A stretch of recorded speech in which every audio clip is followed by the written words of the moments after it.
There's two basic investments. One is cash flow. This is the hardest. It is the hardest to find because cash flow then affects return on investment. So if I put in $10 and I get $1 back, that's a 10% ROI. Okay, I mean, it's just simple. I mean, I was taught this as a kid playing Monopoly.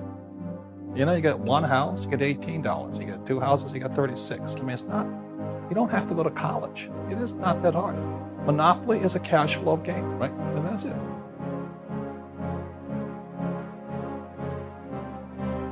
If you can understand what we're saying to you is just fundamental of rich people. Poor people want to look rich, and rich people want to be rich. It's all a word called cash flow. The people that got hammered were the people that were going for capital gains. That means you buy a stock at $1 and you're going to sell it at $2. You buy a house for $100,000, you're going to sell it for $200,000. That's capital gains. Now, if I buy a house, it's monopoly. I buy one greenhouse, I get $10.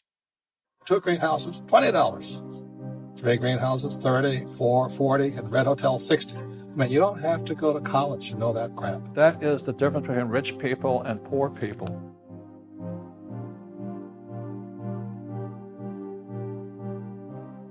The problem is that the people that you're seeing in the paper today, their philosophy is not based on this, period. No. It isn't.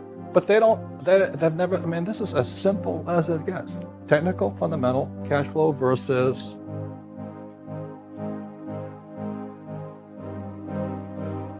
capital gains. I mean, you know, if you play Monopoly, you'll understand this game. This is all there is. So when you look at Cash Flow 101, this is called fundamental.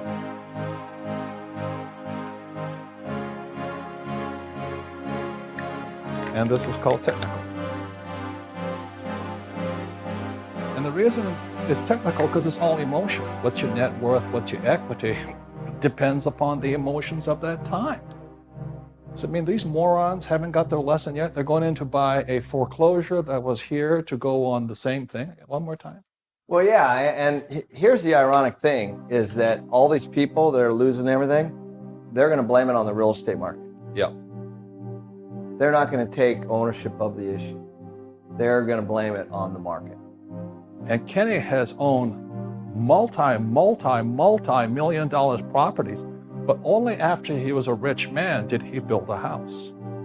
And what poor people do is they buy the big house on emotion, technical, and then they never buy on cash flow. It's all a word called cash flow. The people that got hammered were the people that were going for capital gains. And the reason I say they're idiots, if you had gone to a regular school, they should teach you the difference between capital gains versus cash flow. And the people who are getting hammered in any market, I don't care if it's stocks, real estate, business, and all that, people are going for capital gains. That means you buy a stock at $1 and you're going to sell it at $2. You buy a house for $100,000, you're going to sell it for $200,000. That's capital gains. Now, if I buy a house, it's monopoly. I buy one greenhouse, I get $10. Two greenhouses, $20. Three greenhouses, 30, 4, 40, and Red Hotel, 60. I mean, you don't have to go to college to know that crap. Kim and I live in a tiny little house on 16th Street here. We paid $117,000 for it. Monthly payments were $300 a month, including homeowners association, who were ripping us off.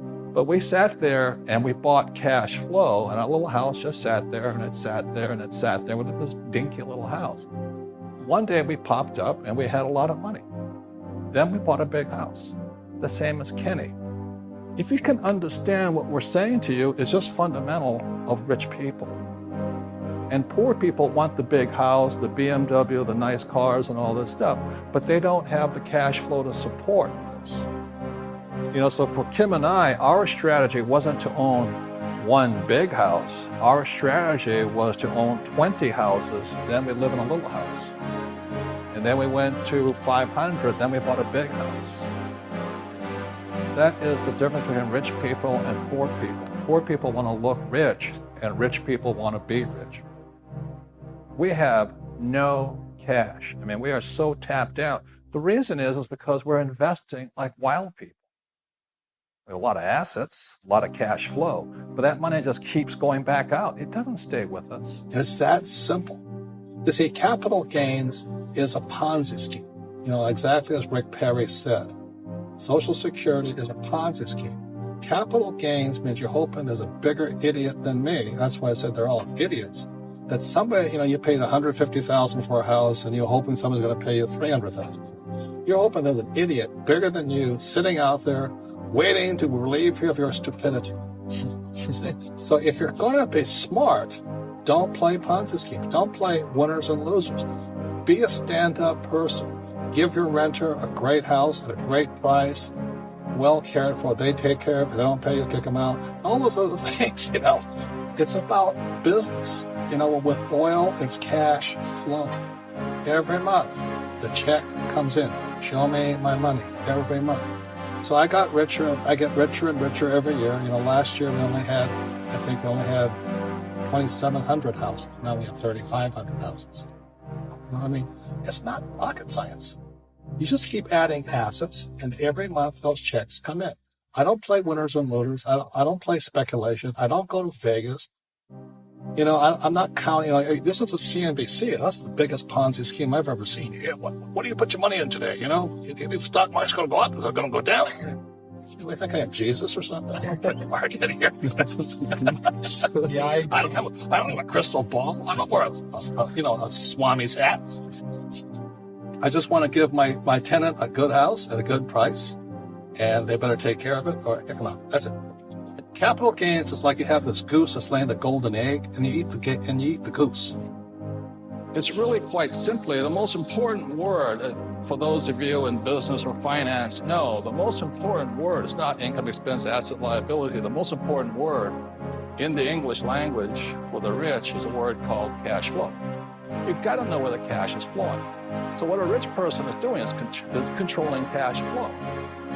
So if money comes from an asset into your pocket, it's an asset. So very simply, when I was 9 years old, my rich dad said, assets put money in your pocket whether you work or not. Liabilities take money from your pocket. So the way you know you have an asset or a liability is very simply this. If let's say you're married with 3 kids and all this stuff, and you stop working, the money coming in is money from an asset, and the money going out is money from a liability. So if you happen to have a little house sitting over here and it's sucking cash out of your pocket every month, it's a liability. And that's what I was saying. And I got hammered for that in the press. Today with the subprime mess, you know, it's proven that millions and millions and millions of people who thought they were buying the asset, the American dream, were really buying a liability. That's why so many people got hammered when the subprime came out. You know, they went into the poorest neighborhoods.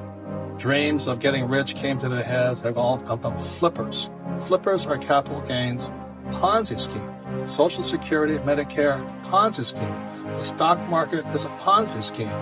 Real estate is a Ponzi scheme if you're playing capital gains. You're hoping for some idiot bigger than you to pay you a better price than you paid. That's what. Yes. It's very simple. You don't have to go to Harvard like Obama did to know that.